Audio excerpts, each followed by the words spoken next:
आप सभी का हार्दिक स्वागत करता हूं आज की इस क्लास में।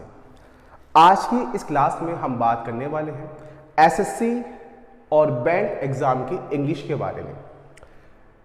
चाहे आप एसएससी की तैयारी करो या बैंक एग्जाम की, दोनों में ही इंग्लिश आती है।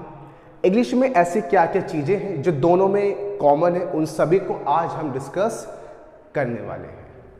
तो आप में से जितने भी ऐसे लोग हैं जिनका टारगेट एसएससी या बैंक 2024 है, उन सभी के लिए ये वीडियो काफ़ी ज़्यादा हेल्पफुल रहेगी। आज की इस क्लास को शुरू करने से पहले जरा नज़र डालते हैं एक मोटिवेशनल पंक्ति के ऊपर। लिखा है, हारता तो हर कोई है, हारता तो हर कोई है, बस जीत उसकी जो हार माने नहीं। मेरे प्यारे दोस्त, जीवन में आपको भी यही बात ध्यान रखनी है। ऐसा कोई व्यक्ति नहीं जो कभी हारा ना हो, लेकिन जीतता वही है जो हार को मानता नहीं। तो आपको भी हार नहीं माननी है। तो आज सबसे पहले हम क्या करेंगे, इंग्लिश का जो कंबाइंड कॉमन सिलेबस है उसको देखेंगे। एग्जाम में क्या क्या टॉपिक्स आते हैं वो देखेंगे। यहां भी एसएससी और बैंकिंग में ऐसे कौन कौन से टॉपिक्स हैं जो कॉमन है और जो अलग अलग है, उन सभी की आज हम यहां पर बात करने वाले हैं। चलिए शुरू करते हैं। तो सबसे पहले आपके सामने आ रहे हैं एग्जाम के टॉपिक्स। आप इन सारे टॉपिक्स का स्क्रीनशॉट ले सकते हैं, समझ सकते हैं कि एग्जाम में आपको क्या क्या देखने को मिलने वाला है। आपके एग्जाम में सबसे पहले आपको क्या मिलता है बताइए? Reading comprehension, then you will find clause test, उसके बाद क्या है? Fill in the blanks, error है, sentence improvement, phrase replacement, sentence rearrangement, match the column, और उसके बाद क्या है? एक्टिव पैसिव और डायरेक्ट इनडायरेक्ट। इन दोनों में अंतर क्या है? एसएससी बैंक में इनमें से कौन से ऐसे टॉपिक्स हैं जो अंतर है, तो वो आप लिख लीजिएगा, वो आप समझ लीजिए। यहां पर जो हमने बताया आप लोगों को, फ्रेज रिप्लेसमेंट, ये बैंकिंग का एक पोर्शन है, बैंकिंग में ज्यादा आता है। मैच द कॉलम एसएससी का पार्ट नहीं है, ये आपका सिर्फ बैंकिंग में पूछा जाता है, ध्यान रखिएगा। डायरेक्ट इनडायरेक्ट, ये एक ऐसा टॉपिक या चैप्टर है जो सिर्फ और सिर्फ एसएससी में ही पूछता है, बैंक एग्जाम में नहीं आएगा। मैंने आपको स्टार्टिंग में बताया है, आपकी जो वीडियो है, आज की क्लास है, या जो भी हमारा कोर्स है, उन सभी में आपको कंबाइन कराया जा रहा है, चाहे वो एसएससी हो या फिर बैंक हो। फिर भी हम आपको बताते रहेंगे कि क्या क्या चीज़ें एसएससी में आ रही है और क्या क्या बैंक में आ रही है। आप मानिए लगभग इंग्लिश के अंदर आपका 80% सिलेबस दोनों में ही सेम है। चलिए, तो ये सारे हमने आपको क्या बताया है, एग्जाम के टॉपिक्स हैं। आप सभी की जो भी आज से क्लासेस चलेंगी, this is your first lecture of English, उसमें मैं आपको बता रहा हूं क्या क्या हम पढ़ने वाले हैं। धीरे धीरे हम ये सभी में एक एक आपकी सेपरेट वीडियोस बनाएंगे और इसको हम डिटेल में पढ़ेंगे। आपके एग्जाम में एक बड़ी ही मेन चीज आती है जिसका नाम क्या है बताइए? वोकैबुलरी। ऐसा कोई एग्जाम नहीं होता अंग्रेजी का जिसमें वोकैबुलरी ना है। वोकैब में क्या क्या आता है बताइए? सबसे पहले आते हैं हमारे पास सिनोनिम्स, उसके बाद antonyms, then you will find idiom phrases, और उसके बाद आएगा वन वर्ड सब्स्टिट्यूशन। अभी मैं इन सारी चीज़ों को बहुत ज़्यादा एक्सप्लेन नहीं करूँगा, अभी बस आपको बताया जा रहा है कि ये सारी चीज़ें हमें आज से शुरू कर रहे हैं, आज से हमें पढ़नी है। धीरे धीरे आपका जो कंप्लीट कोर्स होगा एसएससी का, बैंक का, वो भी हम आपको ले आएंगे, जिसके अंदर इंग्लिश, मैथ्स, रीजनिंग, जीए, जनरल अवेयरनेस और अंत में कंप्यूटर की बात करेंगे। बस आप लोगों का सपोर्ट रहना चाहिए।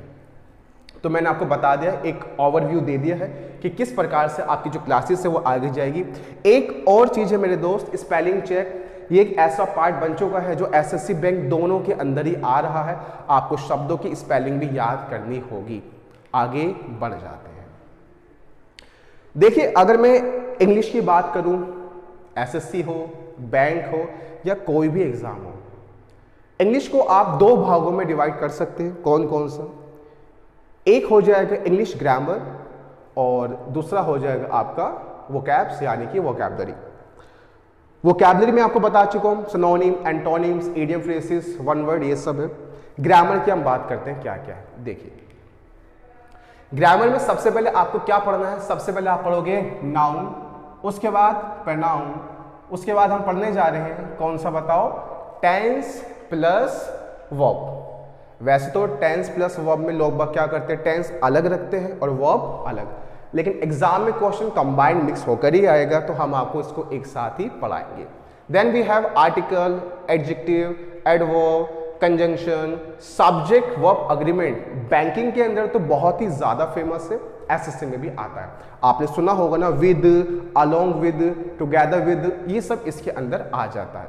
प्रेपोजिशन से क्वेश्चन शायद ना बने आज 2024 में, लेकिन फिक्स प्रेपोजिशन से जरूर आता है। आपने सुना होगा ना कि अक्यूज के बाद ऑफ क्यों लगाते हैं, गिल्टी के बाद ऑफ क्यों आता है, वो सब इसके अंदर हम पढ़ने वाले हैं। फिर आ जाता है हमारे पास अगला टॉपिक जीरेंड। इसके बारे में काफी लोगों को पता ही नहीं होता कि जीरेंड क्या है।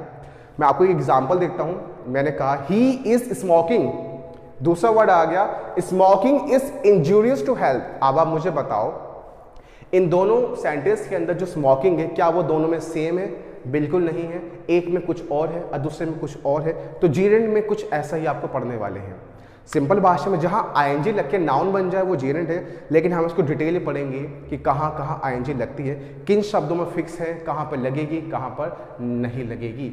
उसके बाद आपको मिल जाएगा infinitive, bare infinitive, question tag, active passive और डायरेक्ट इनडायरेक्ट। इस प्रकार से हम इस पूरे कोर्स को आपको कराने वाले हैं स्टेप बाय स्टेप। सबसे पहले देखो हम क्या करेंगे, आपको चैप्टर पढ़ाया, फॉर एग्जांपल आज हम नाउन कर रहे हैं। नाउन में हमने आपको एक रूल कराया, उससे की 10 एग्जाम्पल। दूसरा रूल सेम वही प्रोसीजर हम दोबारा अपनाएंगे, और उसके बाद जब चैप्टर कंप्लीट हो जाएगा तो उसके अंदर जितने भी क्वेश्चन बन रहे होंगे वो भी आपको करा देंगे। पहले हम ग्रामर कंप्लीट करेंगे, उसके साथ साथ जैसे आपकी डिमांड होगी आप मुझे बताइए आपको किस प्रकार से पढ़ना है, वो कैब करेंगे। ये मेरा एक शेड्यूल बना है, पहले ग्रामर, वो कैब। उसके साथ साथ अगर आप चाहें तो हम पैरेलली ये कर सकते हैं कि जो आरसी हो गया, क्लोज टेस्ट है, एरर है, फिल इन द ब्लैंक्स है, उनको भी हम ला सकते हैं।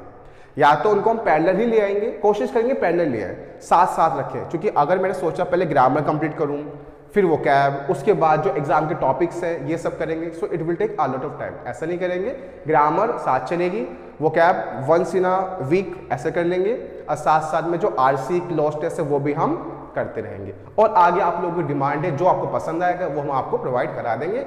बस बताइए कमेंट सेक्शन में आपको क्या क्या पसंद है, किस प्रकार से क्लासेस को आगे बढ़ाना है, it is completely up to you. आ जाओ भाई। अच्छा, वैसे अगर कोई डाउट हो, ये तो आपने सुना है ना नाउन पर नाउन, ये आपने बहुत सुना है, आप शायद कंफ्यूज हो रहे होंगे कि सर इन्फिनेटिव क्या है और बे इन्फिनेटिव क्या है।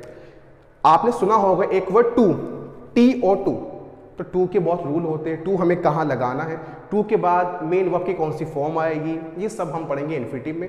बे इन्फिनेटिव का मतलब होता है जहां पर आपको टू का यूज नहीं करना है।